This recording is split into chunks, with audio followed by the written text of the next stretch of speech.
Welcome to Forbidden Planet TV.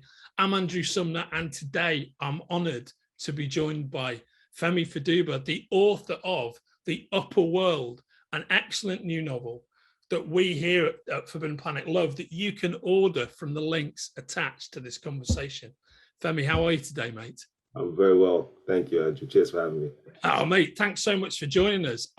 It's always great. It's always great to speak to an author yourself when they've come out with a great piece of work like this. So what can you tell us about The Upper World? Yeah, so The Upper World is a sci-fi contemporary novel. It's a story about love, violence, and the physics of time travel that just so happens to take place in Peckham. Like all the great stories do, mate. All the great stories do. Yeah, I mean, I guess in terms of how it sort of flows, you have the main character, Esso, who has basically wedged between two very different friendship groups. One is a fun-loving, piss-taking group of friends. The other also piss-taking and fun-loving, but kind of dragging him into sort of semi-gang, very dangerous life and death situations. And so on top of that, he's got this girl in the front row at school named Nadia, who he's been obsessed with for as long as he's known her, and he's trying to figure out how to tell her. And so one morning he's running to catch the 36 bus to school, and he sees a kid about to get run over, and he runs to push him out the way. And in the act of doing that, he gets smacked by a 4x4 and knocked not only out of consciousness, but out of reality as we know it. And he enters this place called the Upper World, which is a place where time looks the same way that it does as physics describes it. So he can literally see a four-dimensional space-time construct with his birth over here on one side and his death over on the other side and everything in between. And while he's in the upper world, he manages to catch a glimpse of the end of his day, and he sees his mates and Nadia and pretty much everyone he knows, sort of with bullets coming towards him in a situation where it looks like they're going to die. And so he gets chucked out of the upper world again and realizes he has till the end of the day to stop everyone he loves from dying. And meanwhile, sort of little does he know, a generation later, we actually see him again as future Esso, and he's teamed up with a girl named Rhia, who is a football sort of academy football player, but also a hidden physics genius. And they are both highly invested in trying to go back in the past and stop the same thing that younger Esso is trying to stop. Fantastic, mate. What an amazing premise. Now, what was your journey to actually, because you've got a fascinating story, and we were talking about it before we started recording. You know, you're an author, but you're also a physicist. Yeah. So before we talk about your personal journey, what was your journey to creating the book, to creating The Upper World? Where did the inspiration come from, and how did you put it together? Yeah, it's an interesting one because I very often get asked how long did it take you to write the book, and I usually say sort of 2.5 years, give or take. But the real story is, I think with any book, is sort of a culmination of a long line of events that kind of stretch far back, which is the same with me. But yeah, no, at school I was really into science, did sort of science and maths A levels, went to Oxford Uni and studied material science. And then in my 4th year, I specialized in quantum computing. So we were essentially trying to build my specific project, which I could have sort of did my thesis on and later on published on, was creating a quantum memory system. So when we eventually come up with quantum computers, this would be the memory system, the quantum algorithms that we use for the memory system. So it was a lot of fun, but I think it was just way too abstract, to be honest. I think, you know, at my heart, I'm an African boy, and kind of going back and forth between different worlds, including Peckham, there's just a lot of challenges that I was kind of more real life challenges that I wanted to sink my teeth in. And so I went into the working world for a long time, but I still had this almost hidden obsession where pretty much every weekend I was reading physics books just for fun. And it was funny, I'd have chats with people and they'd ask me, so what's quantum physics about? And I'd explain, and then they'd say, oh, that's so interesting, and I'm so surprised I understood it, basically, and how can I find out more? You know, can you recommend a book? And I always struggled to find a book that, A, they would understand, sort of put it in a way that was accessible, even though there's very smart people smarter than me who've done that. But I think B, which is the harder part, is giving people a reason to give a shit in the first place. So if you want a book about this physics of time travel, it's not too hard to get. But most people aren't looking for that, if that makes sense. Most people are looking for a good story. And so I was just looking and looking and looking. After a while, I just said, you know what, I think I gotta write this thing myself. And I knew that the best way to explain things, I mean, I set out trying to explain Einstein's theory of relativity, which includes a thesis on time travel. Best way to explain things is by wrapping it inside of a narrative, and giving, almost giving people characters that they like and they understand and they care about, and they'll take you on that journey. And you might just learn something about physics by accident almost in the process. Yeah, that's where it came from. And then when it actually came to filling up the world with details, that's where I sort of thought, okay, it'd be interesting to set this in a place like Peckham, which has a lot of culture. I mean, you can walk down Rye Lane every day and see something funny or interesting happening. And so that just seemed like a perfect world to kind of start from that would pull readers in. Yeah. Yeah, no, that's very compelling.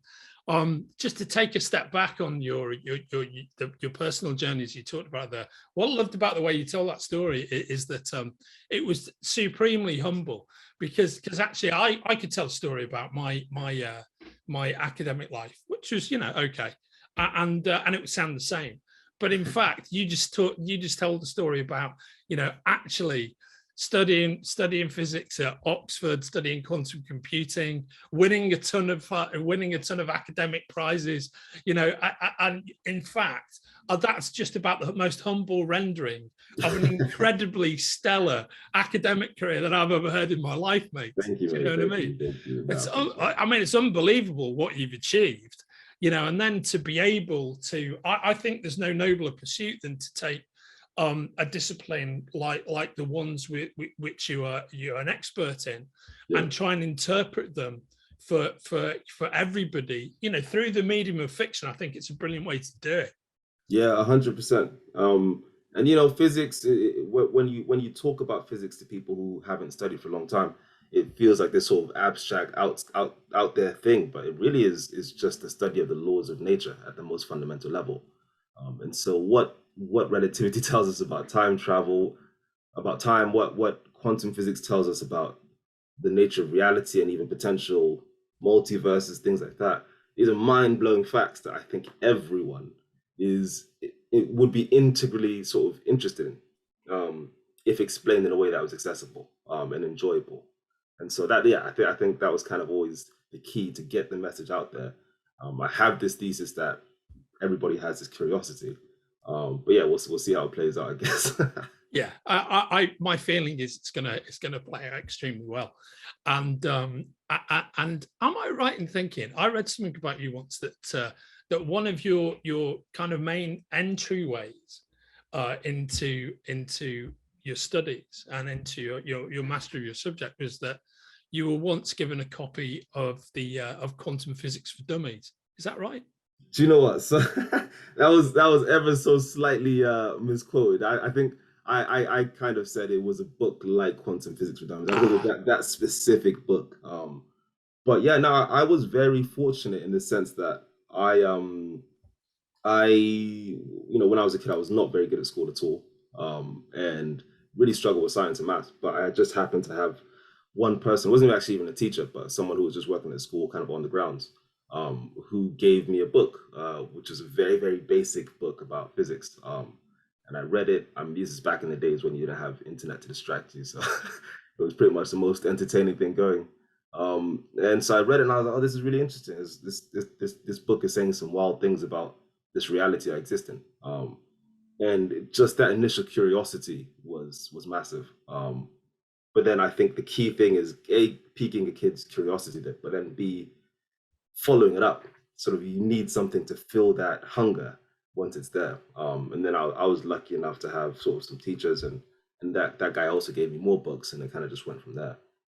Well, how amazing to have a relationship with somebody like that, where they can open you up to those things. I mean, I think that's kind of it's a memory for you, but it's a metaphor also for what you're doing with this novel. You know, it's kind of it's a similar thing. It strikes me as it's a paying it forward deal where, you know, you had somebody who, you know, opened those doors for you, and that, it seems to me, would be a tremendous upside to this great novel, The Upper World. What you can do for other people. Yeah, no, that would be amazing. That was very much. I had 16-year-old me in mind when I was writing it, but slightly also like sort of current me, because I don't think my sense of humor has developed all that much since I was a teenager. But yeah, I think a lot of it was just not taking the writing too seriously, but really thinking sort of how do you meet people where they are, and you know, start from there and then bring them along. And I think humor, actually, interesting, is a big part of that in stories.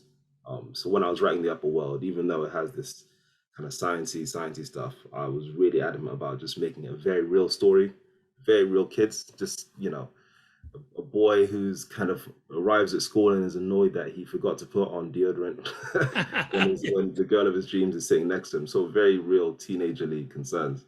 But yeah. Yeah, no, I get it. I mean, and of course, there's a universality to, because no matter what your disciplines, your interests, your expertise, we always have those very human problems. And I think being able to cover all of that off at the same time that's what humanizes the drama. You know, that's what gives your book such tremendous identifiability, I think, in addition to like pulling you in to that great plot that you have. How did it feel? So I know that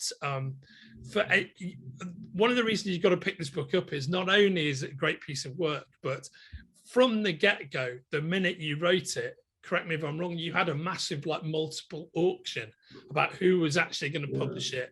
I mean, that's like it must be such an amazing position to be in. I mean, you know, you've produced your manuscript like that, and that's what actually happens for you.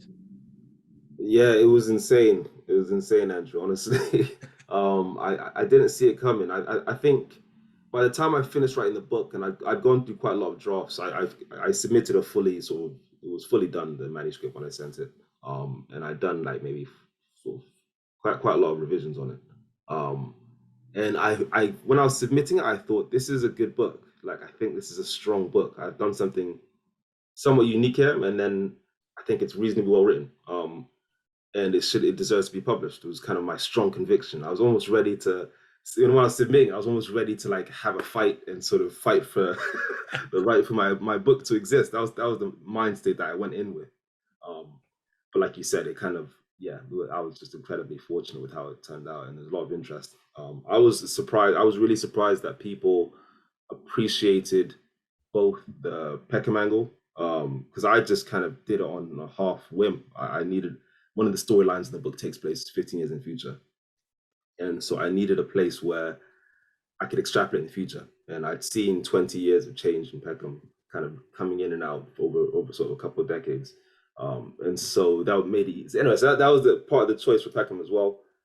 I think that really resonated, but also, as we discussed, the physics angle, I thought that was going to be something that could drag the book a little bit, because it was something I was passionate about, but I wasn't sure how people would receive it. But anyway, long story short, it was really well received, and 15-way auction, and it was insane. It's insane. This is all during the middle of Corona as well. So just really weird extremes. It's such a great and hugely rewarding story, I think, mate. And it's testament to the power of what you've achieved. And not only did you go through that 15-way publishing auction, then you had a not dissimilar process for the film rights, because, you know, correct me if I'm wrong, but didn't you have Netflix, Monkey Paw, Plan B, all interested in adapting the book? And some great UK houses as well. That was way more kind of new for me. I had no idea what I was doing, mate. This is what I'm really trying to say.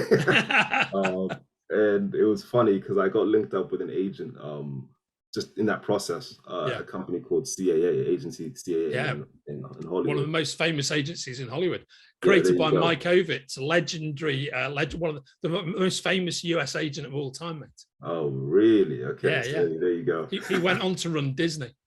Okay. It makes so much sense. I mean, so I had an agent who would just call me at random hours of the evening, just say, "Okay, look, man, we got this deal," and it was just like it was like something from a film, basically, Yeah. which is weird because we're talking about turning my book into a film, so it was an extra strange experience. I learned a lot. Yeah, and I'm really happy with where it's landed with Netflix and Daniel Kaluuya and Yeah. Eric Newman from Yeah, so just to talk about that for a sec, so it's not only is Netflix adapting it, but it's produced by and it will star Daniel Kaluuya. Yeah, Yeah, that's right. Yeah.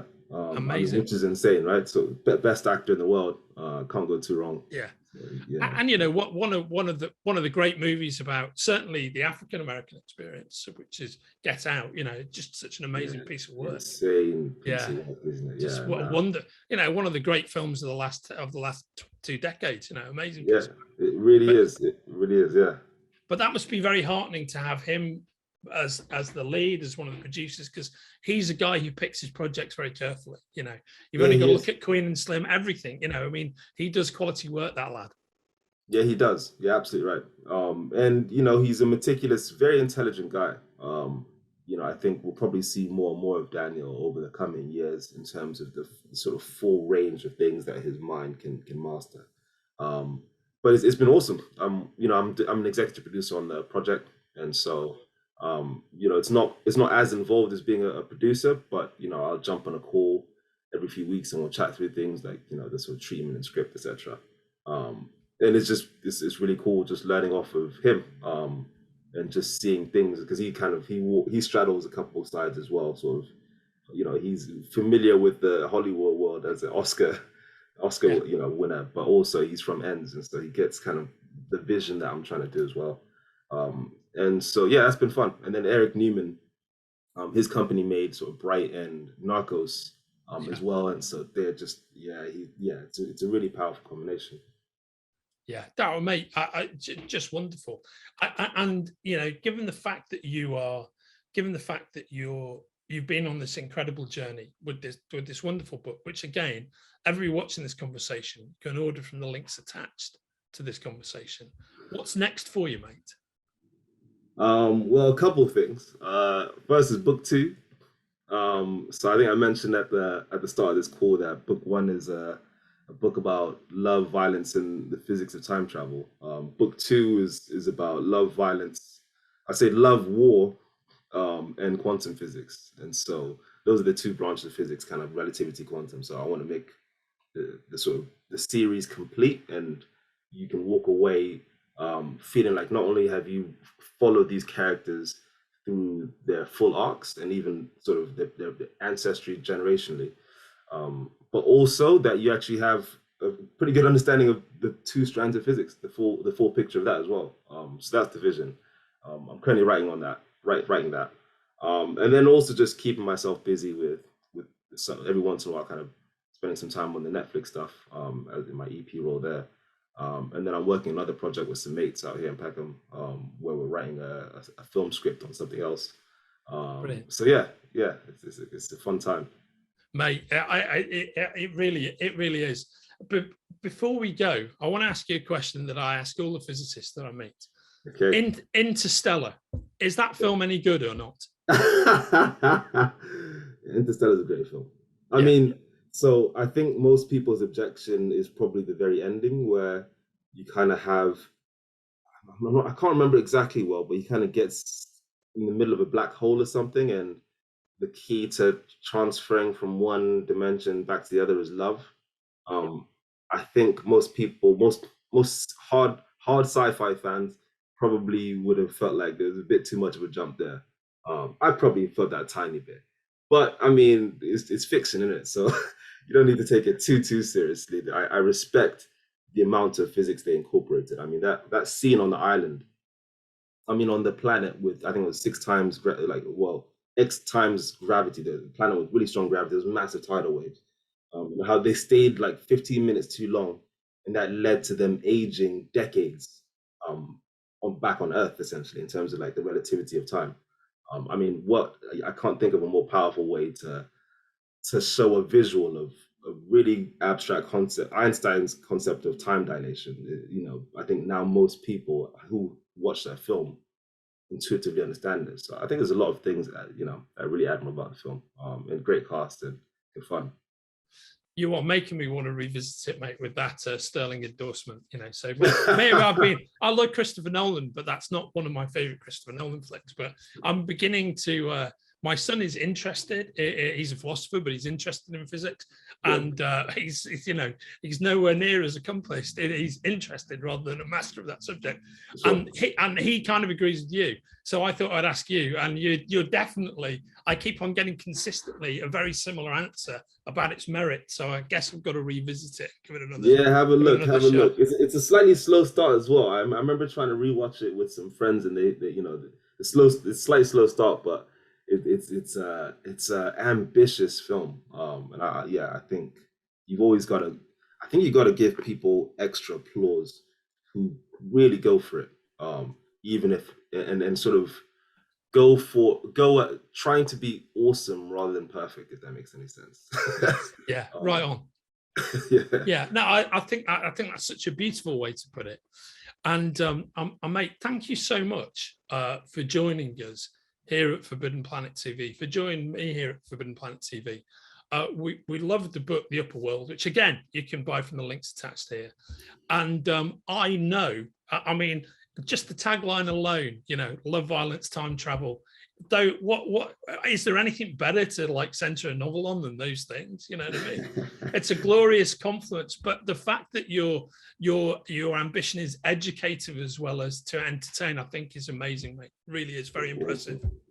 Yeah. Thanks so much. Thanks so much. And thanks for creating such a wonderful book. Please come back and see us again. And when it's safe to do so, please come and join us at the store, because we'd love to see you in the store and do some, you know, in-store stuff with you. I know you're signing some books for us, which we very much appreciate. I'm coming in this afternoon. Yeah. Yay, fantastic, mate. Yeah. I think I'm going to walk out with a bunch of bags. I can already tell. Yeah. That's what happens to everyone. You know what I mean?